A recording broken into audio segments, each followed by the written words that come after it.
93 FM. Real news. Real talk. Heard everywhere. Anytime is Bashko time at the store that gives you more. The time by Bashko is 5 o'clock. 5. Make sure that CC and clip ready. We need it for the second. 4. Facts from the Clarendon correspondent coming through. 3. All the international stores in the folder. Good to 2. Newsreaders all set. Yeah, man, everything set, everything ready. 1. From the grill to Morant Point, Newstalk 93 FM has got it covered. Across the 7 seas to the 4 corners of the world, it's all captured on the 93 radar.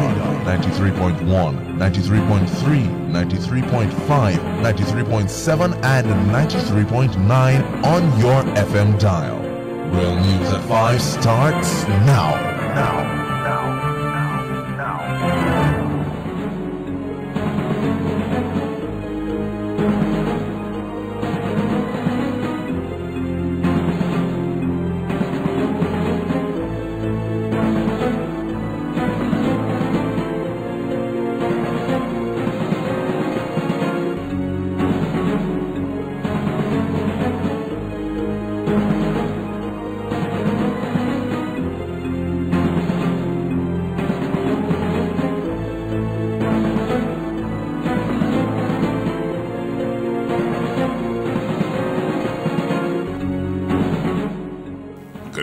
Time for the 5 o'clock news roundup here on Newstalk 93 FM. I'm Errol Lee. And I'm Andre Bernard. Coming up in this newscast, opposition spokesman on finance Audley Shaw calls on Auditor General to investigate expenditure under the EU-funded sugar transformation program. PSOJ CEO laments removal of incentives for countries listed on the Jamaica Stock Exchange. PNP to focus on Jamaica's economic performance to date. And the Road Safety Council reports 247 fatalities so far this year. Now the news in detail. Opposition spokesman on finance and planning and Member of Parliament Audley Shaw has called on the Auditor General to carry out an immediate and urgent audit of expenditure under the sugar transformation program being carried out with funds from the European Union. In making the call, Shaw cited what he says was an alarming admission in Parliament by the Permanent Secretary in the Ministry of Agriculture that he, along with other senior employees of the Ministry of Agriculture, received loans under the Cane Expansion Fund of the Sugar Transformation Program. Shaw says the Auditor General needs to examine this state of affairs. He has also called on the Auditor General to investigate the Springfield Clarendon Barracks relocation program, in which 88 housing units and supporting infrastructure are reportedly in an unsatisfactory state of repair. Among the matters to be investigated are the award of contracts reportedly to political cronies and not by competitive tender, the substantial cost overrun on the infrastructure and housing, as well as the substandard work and consequent loss of value for money in the scheme. Chief Executive Officer, CEO of the Private Sector Organization of Jamaica, PSOJ, Dennis Chung, is calling on small and micro enterprises, SMEs, to reevaluate their business models in order to achieve and sustain growth. And I say that this is one of the most urgent issues, because if you look at economies around the world that have come out of the recession successfully, it only happens, you only achieve sustainable high levels of growth if the SME sector does well. Chung, who was speaking at this morning's Denway SME Breakfast Forum, said SME development is essential for providing a continuous flow of innovation and future businesses. A vibrant SME sector is the best way to reduce unemployment and create new jobs, some of which may have never existed before, not just in terms of the number of jobs, but the type of jobs. Many of them would not have existed before. And this is really based on the fact that a lot of the innovation that you see in economies actually comes from SMEs. CEO of the Private Sector Organization of Jamaica, the PSOJ, Dennis Chung. Meanwhile, Chung is lamenting what he says is the decision to remove the incentives that were offered to companies listed on the Jamaica Stock Exchange. Speaking to the SME owners this morning, Chung said there are many challenges facing SMEs, including access to financing. However, he says this is only a symptom of the underlying problem of a failure to address the challenges faced by the SMEs. And this lackluster growth is evidence in the fact that over the past 20 years, if you look at the Jamaica Stock Exchange and the publicly listed companies that are on the stock exchange, in comparison to more vibrant economies that are growing at greater rates, if we were to examine the companies on our stock exchange versus the US stock exchange, for example, if we examine companies listed on the stock exchange over that period in the US, you'll see that many new companies are listed every year. And secondly, there's a constant change. It's like a revolving door of companies that are coming to prominence on the exchange there. And I think that is one of the signs that you have a vibrant SME sector and a vibrant economy happening when you see constant change on your stock exchange. Chung says while the Junior Stock Exchange was a successful attempt to bring companies onto the Jamaica Stock Exchange, removing the incentives for listing was a mistake. And I think it was an error for two reasons. Number one, it discouraged new listings and thus reduced the probability of growing the SME sector, not only from the point of view of people just starting, but in a structured manner, which is what we want, that could provide more sustainable financing. And number two, it slowed down the process of bringing companies into the more formal sector of the economy, which would have been positive for things like greater tax compliance, employment, and employment through growth. CEO of the PSOJ, Dennis Chung, he says going forward, SMEs need to conform to the realities of the sector and do what needs to be done in business before focusing on the wider economy. The ruling People's National Party, PNP, says it has begun preparations for the staging of its 77th annual conference scheduled for September 18 to 20. The conference will be divided in two parts, two private sessions and a public session. PNP Chairman Robert Pickersgill says the party's leadership had carefully considered the timing of the conference. He says on Friday, September 18, the party will host a private session where delegates will discuss a number of reports which will be received from different organs and offices of the party. In September 2015, the first day of the private session, delegates will discuss a number of reports which will be received from different organs and officers of the party. Saturday the 19th, the second day of private session will be dedicated to examining and debating the work of the party during the 2014-2015 political year, the organizational state of the party, and election preparations. PNP Chairman Robert Pickersgill. Meanwhile, on Sunday, September 20, party leader and Prime Minister Portia Simpson-Miller is expected to address party faithfuls at the National Arena. Pickersgill says Simpson-Miller is expected to focus on the achievements and progress of the government in reforming the Jamaican economy.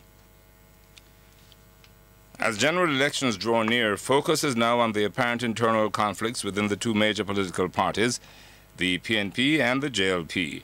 While citing divisions and conflicts within both parties, political historian and commentator Shalman Scott says unlike the PNP, the JLP has a serious problem managing its internal affairs. Through the evolution of our history, while the two parties have had their internal and external conflicts, there has been a problem with the Jamaica Labour Party in the management of their conflict. The impact it has had on the JLP is what is going on in there, where as the JLP is approaching an election, the whole fissure of the divisiveness partially due to the internal contest for leadership. Instead of it closing and healing, it has been wide. Scott points to the latest move by the JLP to remove opposition leader Andrew Holness even as the elections draw near. The latest move was to try and remove Andrew O'Neill, not by way of a delegate vote at a special conference, but through the parliamentary minority group. And so here we have a party going into an election, and because of their failure to have settled their differences and to close ranks from the time of the internal elections between Audley Shaw and O'Neill, have put the party into a position where almost half of the party is wishing that O'Neill lose the election because of the bitterness that ensued the other day, while the other half is busy preparing for election. Political historian and commentator Shalman Scott speaking on Fresh Start this morning. The People's National Party PNP Secretariat has confirmed that Member of Parliament for East Rural St Andrew Damien Crawford is to face off with at least two other political aspirants in an internal election to decide the party's representative in the next general election. Longtime politician Peter Blake and businessman Senator Norman Grant are said to be interested in the seat. Crawford, a first-term MP, has come under heavy criticism after he told constituents that he had pulled a trick to gauge their reaction when he indicated earlier this year that he would not be contesting the next election. General Secretary of the PNP, Paul Burke, said that a selection conference for East Rural St Andrew is on the agenda. Prime Minister Portia Simpson-Miller has welcomed the US $2 million investment by Industrial Chemical Company Limited in the expansion and upgrading of its plant in Spanish Town, St. Catherine. She said the improvements by the company signals a vote of confidence in the government's economic policies, which have created a stable and predictable environment in Jamaica. The Prime Minister added that this major investment speaks volumes about the economic outlook and the company's certainty in the future of Jamaica and its economy. She was speaking yesterday at the official opening of the upgraded facilities. The project, which was facilitated through loan support from the Development Bank of Jamaica, the DBJ, has significantly transformed the salt and chemical manufacturing company into one of the most modern plants in operation locally through the installation of state-of-the-art equipment. Industrial Chemical Company Limited, which is located at number 1 Windsor Avenue off the Spanish Town Bypass, was established in 1969 by the late businessman Alexander Barclay Ewart. The National Road Safety Council, NRSC, has reported that between January 1 and yesterday, there have been 247 road fatalities from 228 crashes.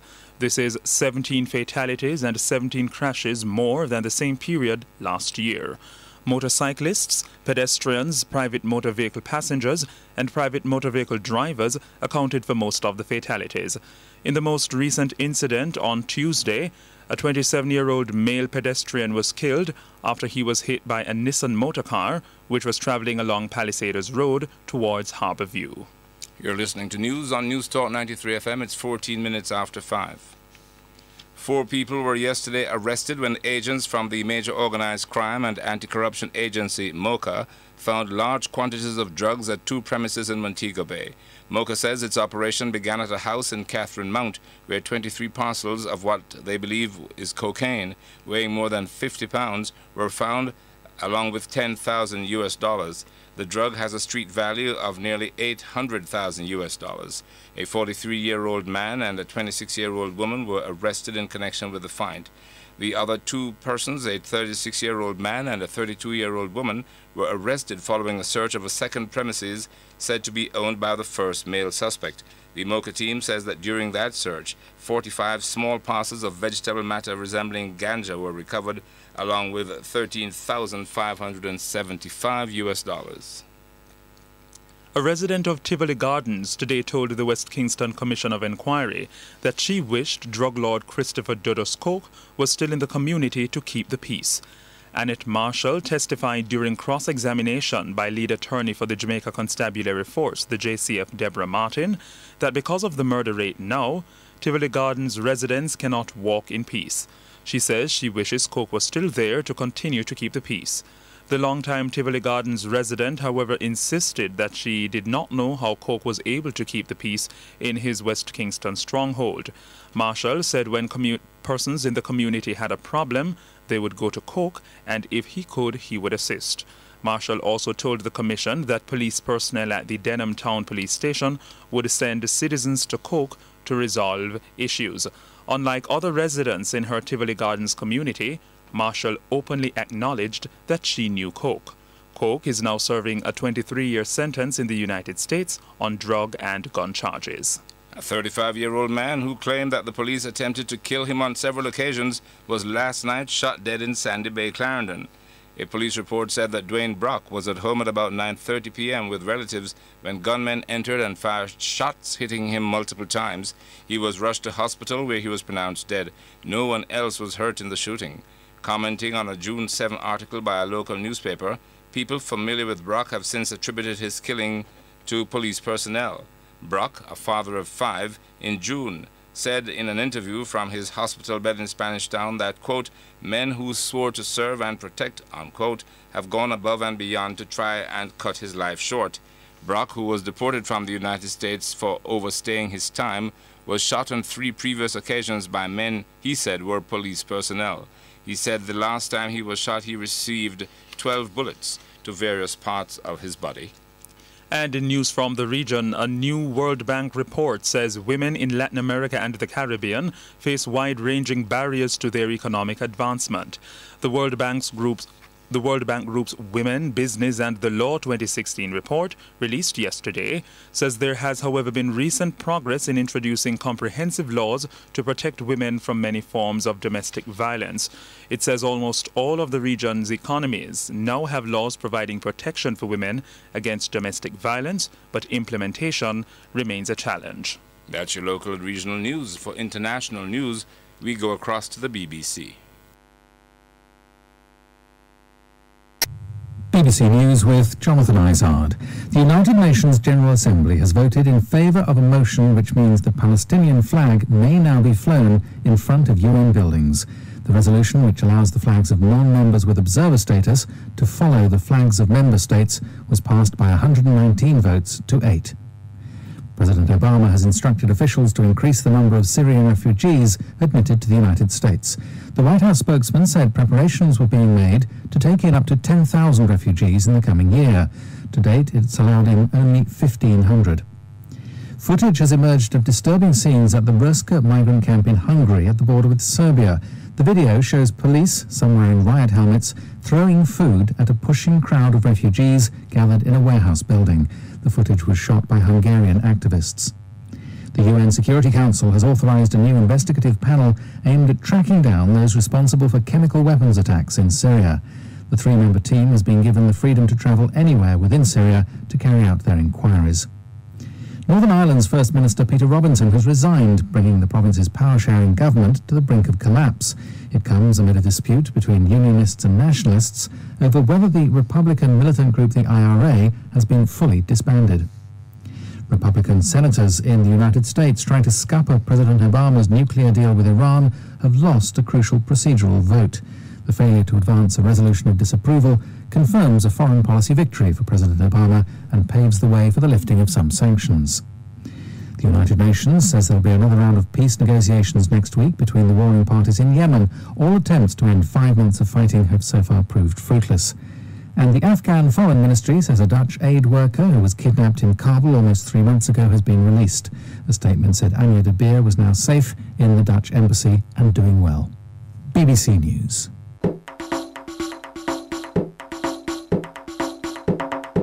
Broadcast Jamaican and Newstalk 93 FM now gear the news in the Jamaican language. Good evening. My name is Khadid Marshall and this is the news in the Jamaican language. Prime Minister Portia Simpson Miller and Dr. Peter Phillips, the Finance Minister, been attacked at the general election I got called this year.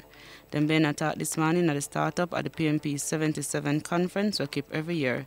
This year it will keep September 18 to 20. According to Robert Pickersgill, we are the chairman for the party, the 3-day conference will help the party get ready for the general election. Him said them going to look upon the work what the PMP do in 2014 to 2015. The People National Party, PNP, picked Shanique Mary for run for the party in the Olympic Garda Division in St. Andrew in the next local government election. Shanique Mary are the woman who win the case against the Barbados government when them stop her from coming to the country. According to Paul Burke, who is the PMP General Secretary, the National Executive Committee said Mary can't run off as Maddie Bain Picard.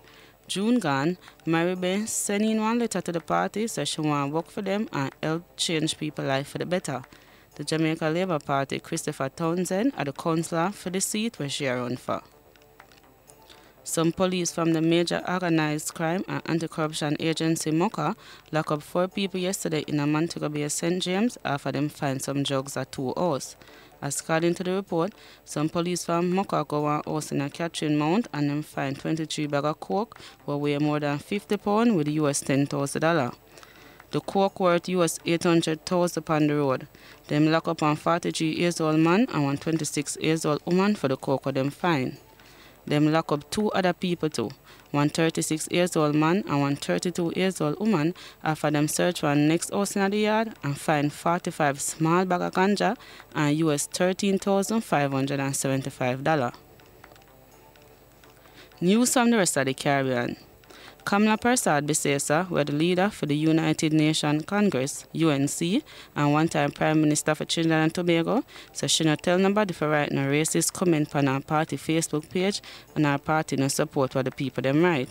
Bisesa says she go looking at the matter and talk to the people them around the page. Little after the PMM win the election Monday gone, people been start write some things on the page. Somebody said them go kill Dr. Keith Rowley, one next somebody said them go obey him, one next somebody say I'm a monkey, and somebody else said them go fight against one certain ethnic group in other country. News from foreign. At least 30 people dead in the fight we are going with the Turkish army and the Kurdish militant in a scissor since last week.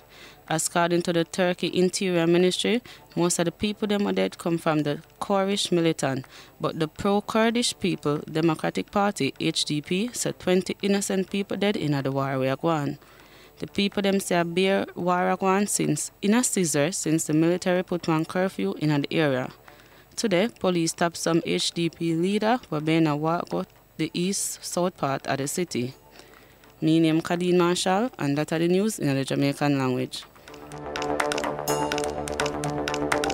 Broadcast Jamaican and Newstalk 93 FM just give the news in the Jamaican language.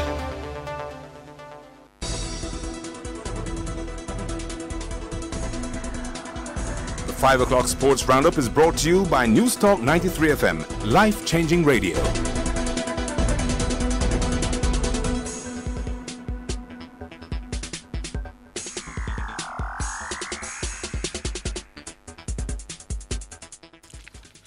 Good afternoon. I am Michaela Drama Johns with your 5 o'clock Sports Roundup here on Newstalk 93 FM. We begin with football. This evening's KSA Business House 5-a-side competition will see Progressive Grocers of Jamaica looking to secure a win versus McKay Security Company Limited, Food for the Poor search for a win versus Scotia Group A, Heart Trust NTA meet Darramon Trading Company Limited, and a separate playing JP Tropical Foods, all at 6:30 p.m. Meanwhile, at 7:15 p.m., a Transport Authority play First Heritage Cooperative, Western Sports Limited play Creative Building Finishes, IGL challenge National Health Fund NHF, and T. Geddes Grant face Maritime and Transport Services Limited. All matches are set for the National Ward Commission NWC playfield in Mona. Harbourview have signed Canada-born Orlando Mattison to their Registrar Premier League RSPL outfit. Meanwhile, in other transfers, Marvin Morgan Jr. of Arnett Gardens and Boystone's Azric Samuels will be going overseas. Morgan has been signed by Cosmopolitan Soccer League CSL club Lansdowne Boys, while Samuels will play with Grenades FC in the Antigua and Barbuda League. Reggae Boys head coach Winfred Schaefer says he's happy Jamaica progressed to the semi-final stage of the CONCACAF round of World Cup qualifiers. However, Schaefer says they have to work harder and more must be done for the future of the local players. According to Schaefer, better training fields are needed and the time is now. While he failed to expound, he also commented that there are many things with which he's not happy. And further afield, reports are Manchester United have opened contract talks with goalkeeper David De Gea. The present deal with the Spaniard, who is yet to to play this season expires next year. The window for talks opened after plans for him to move to Real Madrid on deadline day fell through. Still on football, Liverpool striker Daniel Sturridge has returned to training following a hip operation in May. Sturridge has not played since the FA Cup 6th round victory over Blackburn on April 8. However, it is unlikely he will be fit enough for Saturday's English Premier League EPL game against Man U. England's international Sturridge played just 18 times for the Reds last season, scoring 5 goals. And a quick note from cricket. The two-day cricket trial match to help select Jamaica's team for the 2015-2016 Professional Cricket League PCL got underway at Savannah Park today. The match is being contested between Paul Palmer's 11 and John Campbell's 11. And we move on to track and field. The Trelawney Multipurpose Stadium is to be renamed. It will be done in honor of Jamaica's double world record holder Usain Bolt. The facility will be dubbed the Usain Bolt Sports Academy and follows an approval by the government of a $26 million installation of an irrigation system. According to Minister with responsibility for sports, Natalie Nita Headley, the move of renaming the stadium will not be done until plans of putting in the proper infrastructure have been completed. Meanwhile, the Cabinet has approved the construction of the proposed National Sports Museum at an approved site at the National Stadium Complex. $39.7 million has been provided in the present budget for the design and preliminary research relating to the project. And finally, in tennis, today's semi-finals between the ladies at the US Open had to be pushed back to tomorrow. That will see Serena Williams wait another day to continue her pursuit of a calendar Grand Slam. The delay is due to a heavy rain forecast. Williams will face Roberta Vinci after second seed Simona Halep meets Flavia Pennetta in the other last 4 match. The men's semi-finals will take place after the conclusion of the women's matches. Meanwhile, the rainy conditions did not prevent the men's doubles semi-finals taking place today, which saw Great Britain being beaten 7-5, 6-2 by France. And that's it for the 5 o'clock sports roundup here on Newstalk 93 FM. I am Mikhail Drama Johns saying stay tuned for the business news and weather report.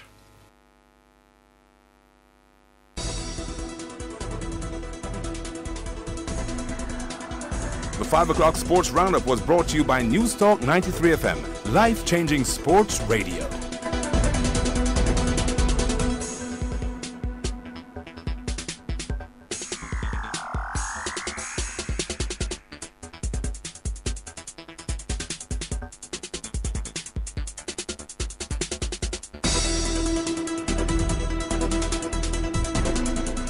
.28 and time for business news. On the local stock market, the index declined by 91.60 today to close at 98,704.